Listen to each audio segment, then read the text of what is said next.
जय श्री कृष्ण दोस्तों। आज हमारी उपनिषद सीरीज में हम ब्रह्म उपनिषद की ओर प्रस्थान करते हैं।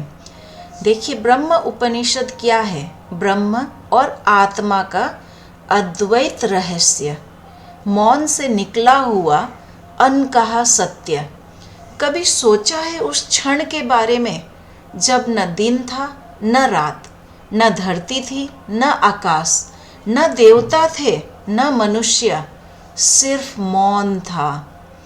और उस मौन में भी कुछ ऐसा था जो था भी नहीं और नहीं भी नहीं था। उसी अनकहे, अनजाने, अनदेखे सत्य को ऋषियों ने ब्रह्म कहा। कहते हैं जब सृष्टि नहीं थी तब भी वो था, जब यह सृष्टि मिट जाएगी तब भी वही रहेगा।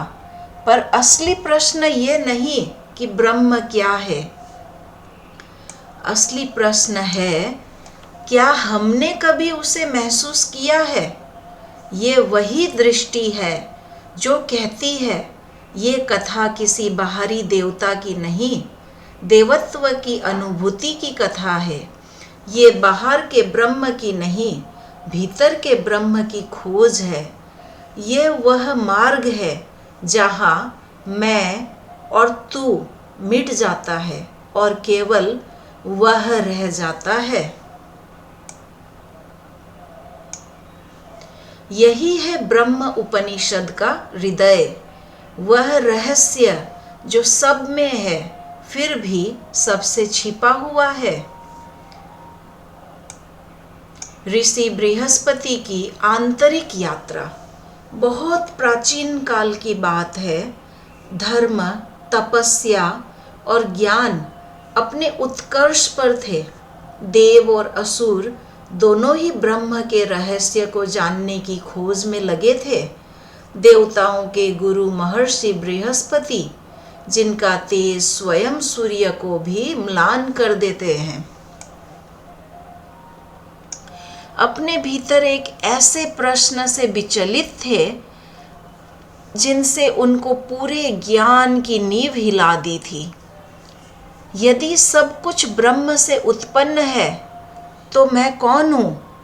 उन्होंने वेदों का अध्ययन किया, असंख्य यज्ञ किए, वर्षों तपस्या की, मंत्रों का जाप किया, पर यह प्रश्न भीतर जलती हुई ज्वाला की तरह बना रहा।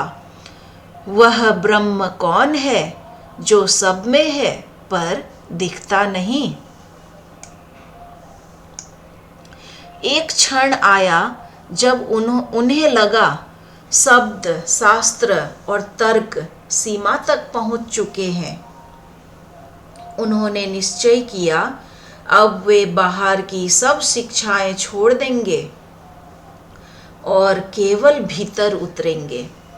वे उत्तर दिशा की ओर हिमालय की गहराइयों में चले गए, जहां न शोर था न भीड़, बस मौन था, अंधकार था। और उसी अंधकार में छिपा हुआ कोई रहस्य। वहां एक गुफा चुनी जहां दिन रात का कोई भेद नहीं लगता था। वही उनकी साधना भूमि बनी। उन्होंने बोलना छोड़ दिया, मांगना छोड़ दिया, सोचना भी लगभग छोड़ दिया। केवल एक ही संकल्प बचा, ब्रह्म क्या है? यही मेरा मंत्र, यही मेरी साधना।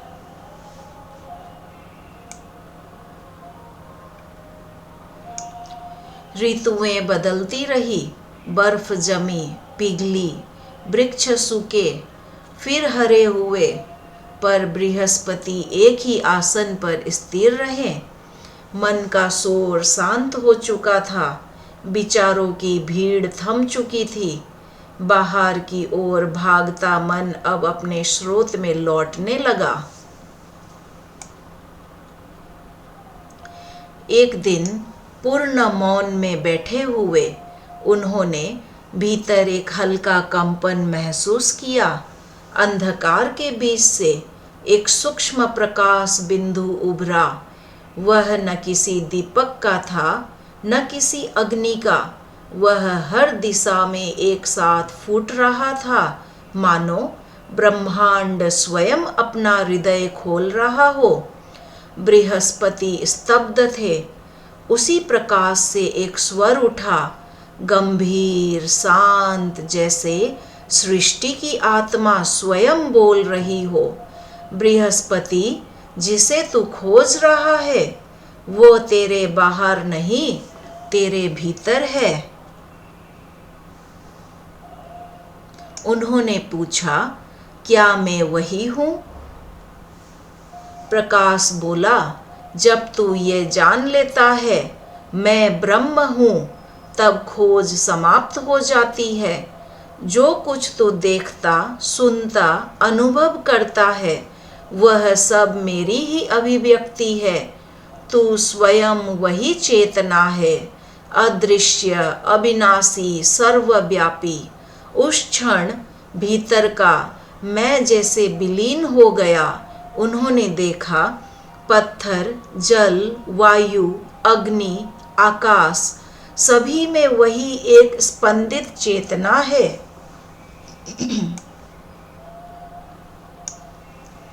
आंखों से आंसू बहने लगे, दुख के नहीं, आनंद के। उन्हें अनुभूति हुई, जिसे मैं बाहर खोज रहा था वो तो मेरी ही श्वासों में, मेरी ही चेतना में छिपा था।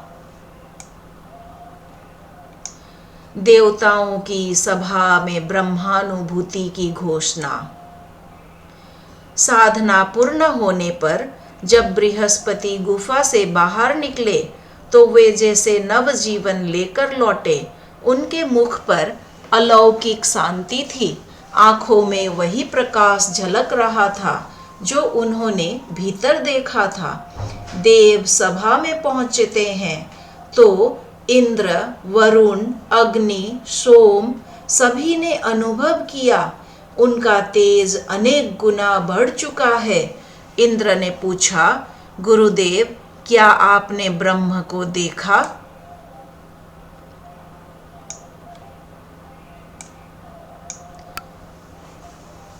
बृहस्पति मुस्कुराए। वह मुस्कान किसी भी शब्द से अधिक गहरी थी। उन्होंने कहा, मैंने उसे देखा नहीं, उसे अनुभव किया। वह न देवता है, न असुर, न मनुष्य। वह केवल चेतना है जो सब में बह रही है। जब तक देखने वाला और देखा जाने वाला अलग है, तब तक ज्ञान अधूरा है। जब यह वेद मिट जाता है, तब केवल मौन रह जाता है और वही ब्रह्म है। देवता विस्मित हो गए। उन्होंने पूछा, यह मौन क्या है? बृहस्पति बोले, जब ज्ञान अपने चरम पर पहुंचता है।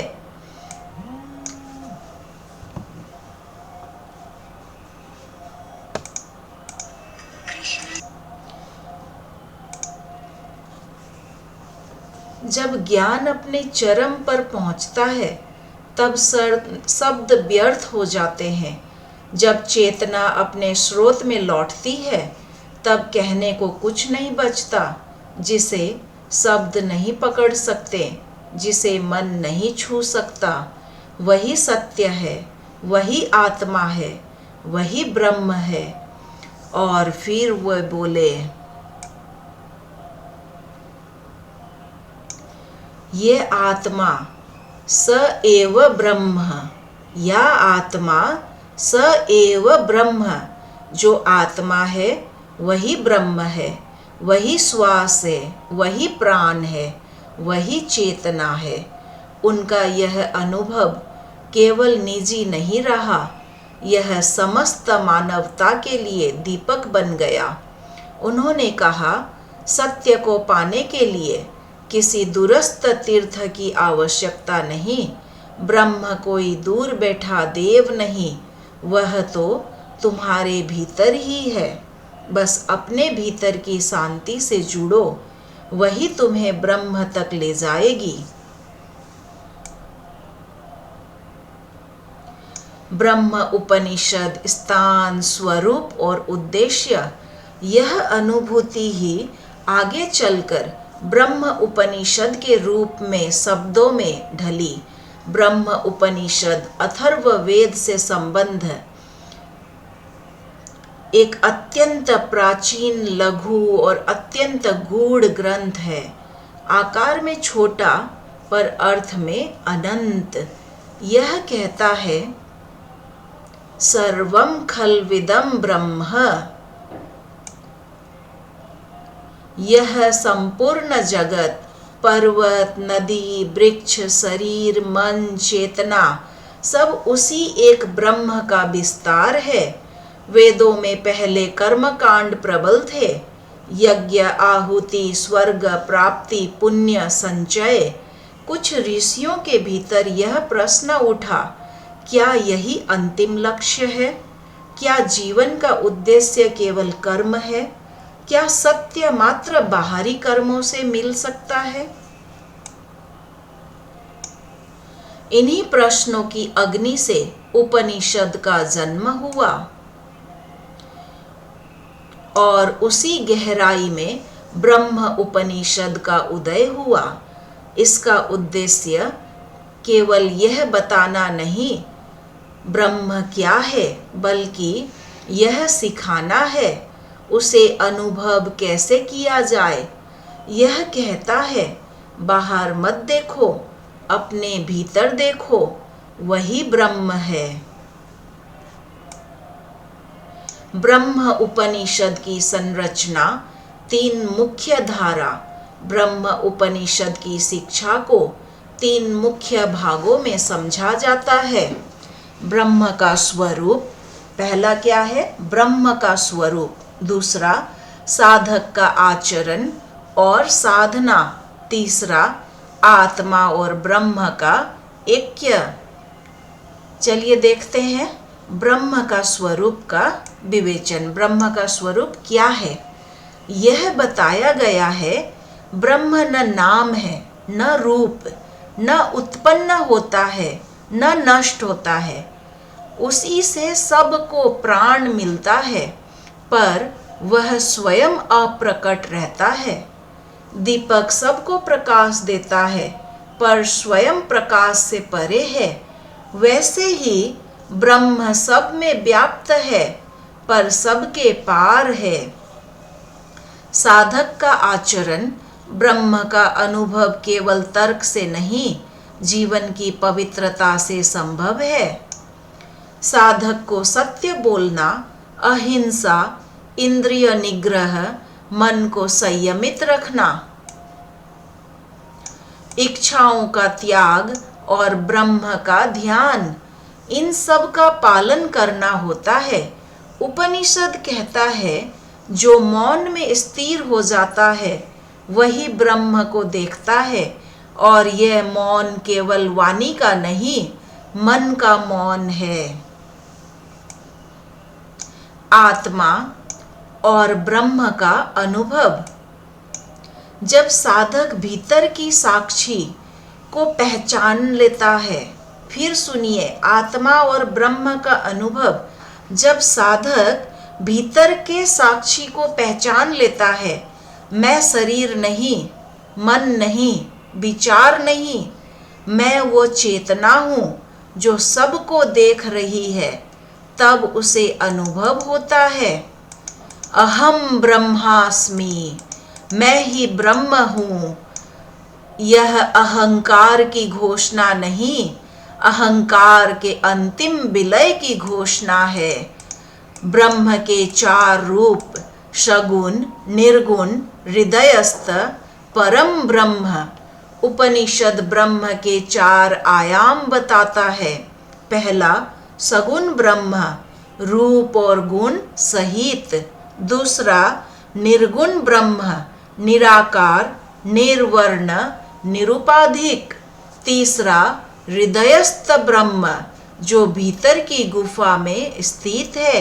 चौथा, परम ब्रह्म, जो सृष्टि से परे, काल से परे है। आइए एक एक करके देखते हैं। सगुण ब्रह्म, जब ब्रह्म, भगवान विष्णु, शिव, देवी या किसी भी आराध्य रूप में भक्त के हृदय में प्रकट होता है, वह सगुण ब्रह्म है। यही रूप प्रेम, करुणा और भक्ति का केंद्र बनता है। सीमित मन निराकार को पकड़ नहीं सकता, इसलिए वही अनंत चेतना रूप धरकर सगुण बन जाती है। निर्गुण ब्रह्म। जब साधक रूप से परे झांकने लगता है तो वह निर्गुण ब्रह्म की रहस्यमयी भूमि में प्रवेश करता है। यह न केवल प्रकाश है, न अंधकार, न सुख, न दुख, न अस्तित्व, न अनस्तित्व। यह सब परिभाषाओं से परे है। यह वह अवस्था है जहाँ साधक और ब्रह्म के बीच कोई भेद नहीं बचता। जैसे नदी समुद्र में मिलकर अपना नाम खो देती है। हृदयस्थ ब्रह्म। उपनिषद कहता है, हृदय गुहायम परमम ब्रह्म। परम ब्रह्म तेरे हृदय की गुफा में निवास करता है। आंखें बंद करो, भीतर उतर जाओ। श्वास श्वास के अंतराल में जो मौन है, वही वह है। जब साधक इसे भीतर अनुभव करता है तो उसे हर प्राणी, हर वृक्ष, हर कण उसी चेतना से भरा हुआ दिखाई देता है। परम ब्रह्म। यह वह स्थिति है जहाँ सृष्टि समाप्त हो जाती है, समय और स्थान भी विलीन हो जाते हैं और केवल एक शाश्वत सत्य बचता है। सच्चित आनंद स्वरूप ब्रह्म। सच्चित आनंद स्वरूप ब्रह्म। अस्तित्व, चेतना और आनंद का शाश्वत संगम। इसे न मापा जा सकता है, न परिभाषित किया जा सकता है, केवल जिया जा सकता है। ब्रह्म उपनिषद के 4 मुख्य सिद्धांत।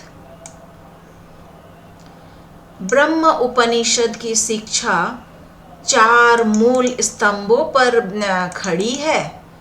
पहला, ब्रह्म अद्वितीय है। एक मेवा द्वितीयम। एक मेवा द्वितीयम। ब्रह्म अद्वितीय है। दूसरा, जीव और ब्रह्म एक है। तीसरा, ज्ञान ही मोक्ष है। चौथा, ब्रह्म सर्वत्र है। आइए पहला स्तंभ देखते हैं। ब्रह्म अद्वितीय है। एकम एव अद्वितीयम ब्रह्म। ब्रह्म अकेला नहीं, उसके समान दूसरा कोई नहीं।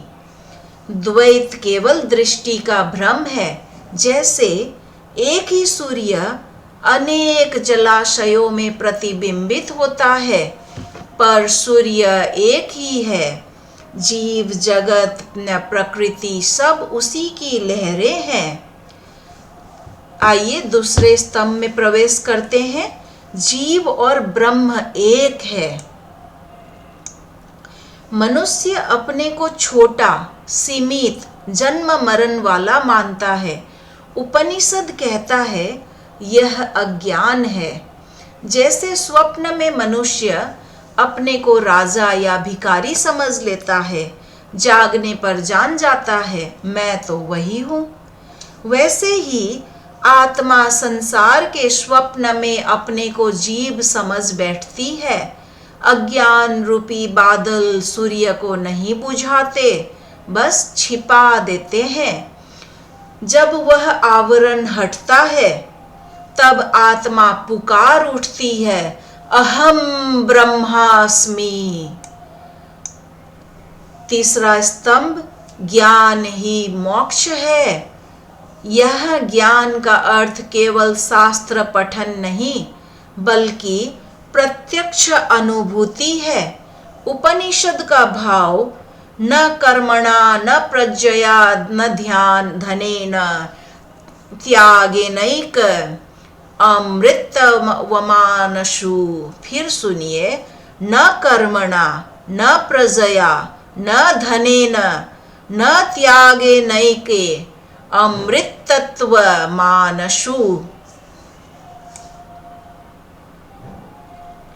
न कर्म से न संतान से न धन से, केवल त्याग से अमरत्व की प्राप्ति होती है। यह त्याग बाहरी वस्तुओं का नहीं, अहंकार का त्याग है। जैसे दीपक जलते ही अंधकार मिट जाता है, वैसे ही आत्मज्ञान आते ही अज्ञान का अस्तित्व नहीं रहता। चौथे स्तंभ में प्रवेश करते हैं। ब्रह्म सर्वत्र है। जब तू श्वास लेता है वही ब्रह्म श्वास ले रहा है। जब तू सोचता है वही ब्रह्म सोच रहा है। जब तू मौन होता है वही ब्रह्म मौन होता है। तब साधक के लिए कोई अपवित्र नहीं रहता, कोई पराया नहीं रहता। वह वृक्ष को प्रणाम करता है, पशु को देखकर करुणा से भर जाता है, क्योंकि उसे हर रूप में उसी एक ब्रह्म का दर्शन होने लगता है। आइए साधना का मार्ग देखते हैं। ध्यान, वैराग्य और ब्रह्मनिष्ठा। ब्रह्म उपनिषद साधना के 3 मुख्य स्तंभ बताता है। पहला, ध्यान, भीतर के साक्षी को देखना। तीसरा, वैराग्य, संसार से भागना नहीं, आसक्ति से मुक्त होना। तीसरा, ब्रह्मनिष्ठा, हर क्षण में मैं ब्रह्म हूं की स्मृति। वैराग्य संसार से भागना नहीं है, आसक्ति से मुक्त होना है। तीसरा, ब्रह्मनिष्ठा, हर क्षण में मैं ब्रह्म हूं की स्मृति।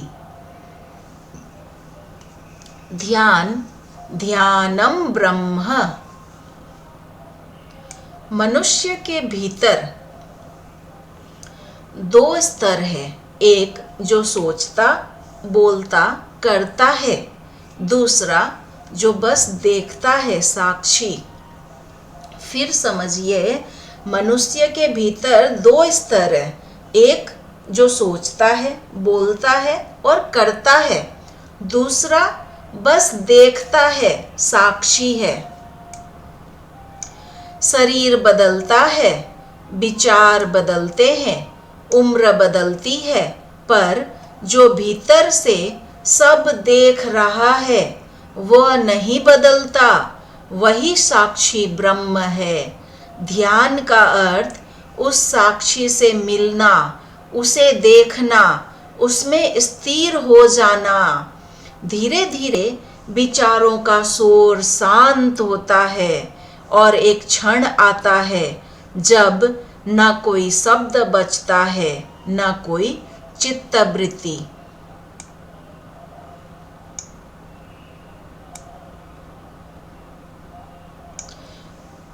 वहीं से उठती है अनुभूति, मैं शरीर नहीं, मन नहीं, मैं वही ब्रह्म हूँ।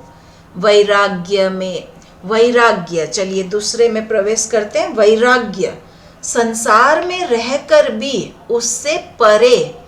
वैराग्य का अर्थ संसार से भाग जाना नहीं है, बल्कि संसार तुझे बांध न सके, यह स्थिति है।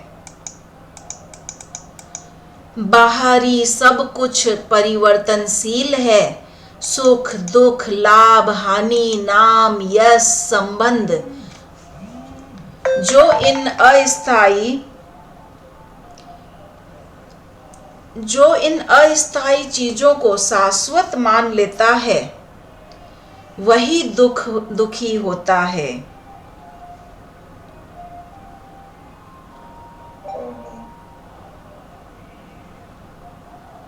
जो इन अस्थायी चीजों को शाश्वत मान लेता है वही दुखी होता है।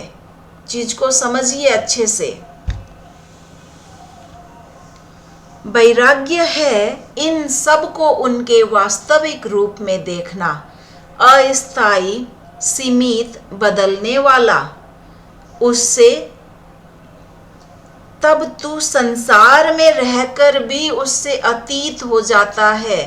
वैराग्य एक अच्छे से समझिए। वैराग्य का अर्थ लोग हमेशा क्या समझते हैं कि गेरुआ वस्त्र पहन लेना, कमंडलू हाथ में लेना, घर परिवार संसार त्याग कर वन को चले जाना। नहीं, वैराग्य का अर्थ है संसार से भाग जाना नहीं, बल्कि तुझे बांध न सके ये स्थिति।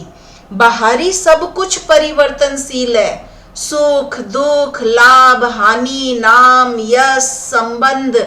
जो इन अस्थायी चीजों को शाश्वत मान लेता है वही दुखी होता है।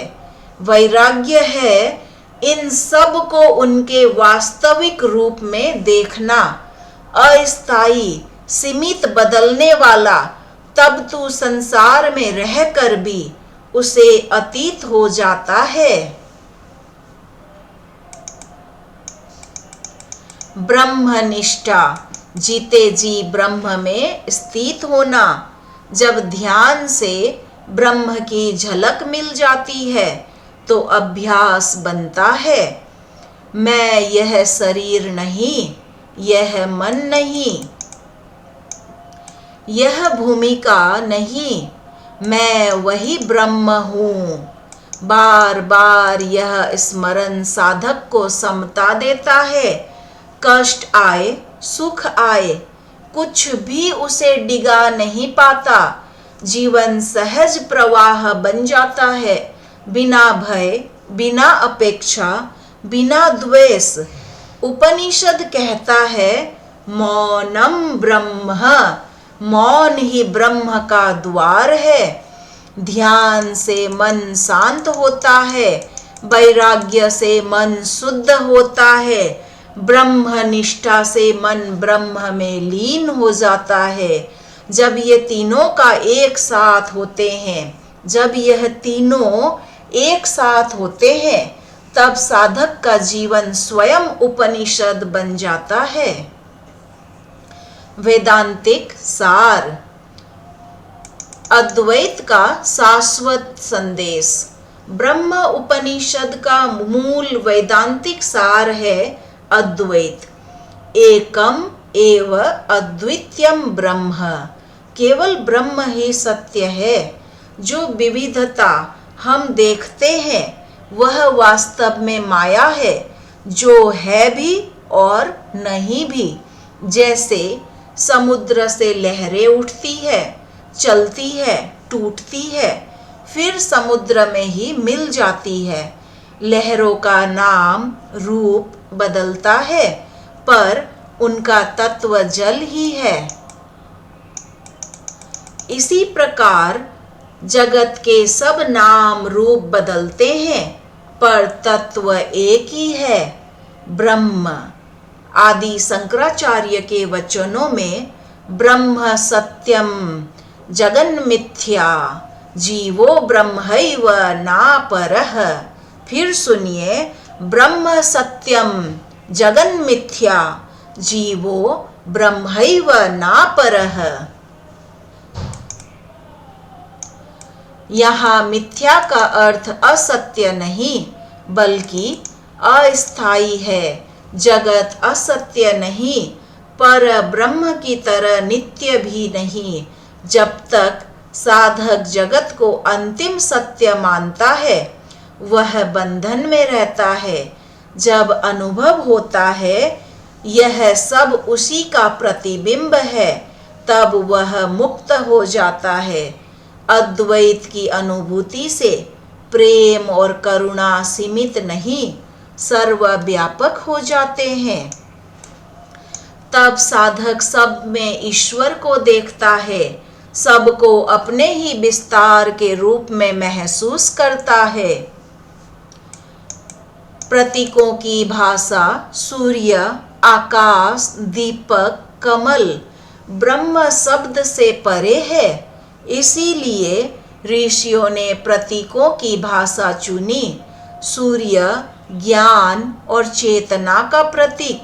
सूर्य स्वयं किसी से प्रकाश नहीं लेता, पर सबको प्रकाश देता है। उसी तरह ब्रह्म सबको चेतना देता है, स्वयं निर्लिप्त रहता है। सूर्य उगता है तो अंधकार अपने आप चला जाता है। ब्रह्म ज्ञान आते ही अज्ञान का रात्रि विलय हो जाता है।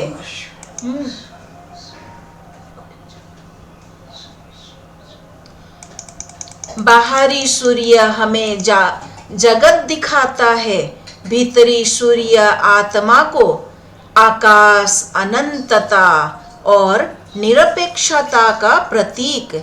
आकाश न आरंभ न अंत, वह सबको स्थान देता है, पर स्वयं किसी से बंधा नहीं है। आकाश में बादल आते हैं जाते हैं, पर आकाश अछूता रहता है। इसी तरह विचार, भाव, स्मृतियां, सुख दुख, मन आकाश में आते जाते हैं। साक्षी चेतना वैसी किसी वैसी रहती है। फिर समझिए इस लाइन को। विचार, भाव, स्मृतियां, सुख दुख, मन आकाश में आते जाते हैं। साक्षी चेतना वैसी की वैसी ही रहती है। दीपक साक्षी चेतना का प्रतीक है। थोड़ी सी लौ भी घने अंधकार को काट देती है।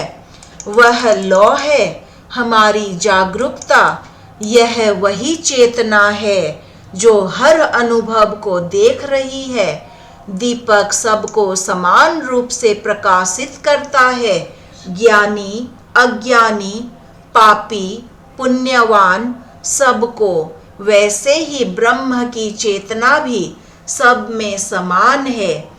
कमल संसार में रहकर भी निर्मल रहने का प्रतीक है।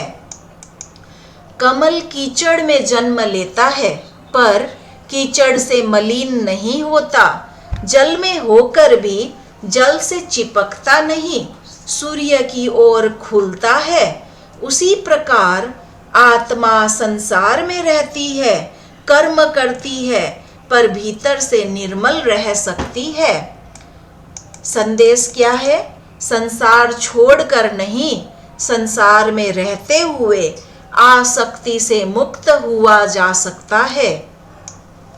आधुनिक जीवन में ब्रह्म उपनिषद की प्रासंगिकता आज का मनुष्य तेज भाग रहा है। धन, मान, सम्मान, सफलता, सुरक्षा सबकी ओर दौड़ बहार रहा है। उपलब्धियां बढ़ रही है, पर शांति घट रही है।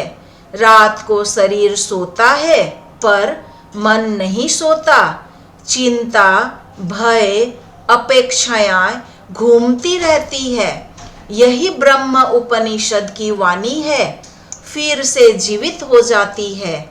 जो कुछ तू बाहर खोज रहा है, प्रेम, सुरक्षा, सम्मान, आनंद, वह सब भीतर ही है। बाहर की दुनिया बस अंदर की अवस्था का दर्पण है। आज का मनुष्य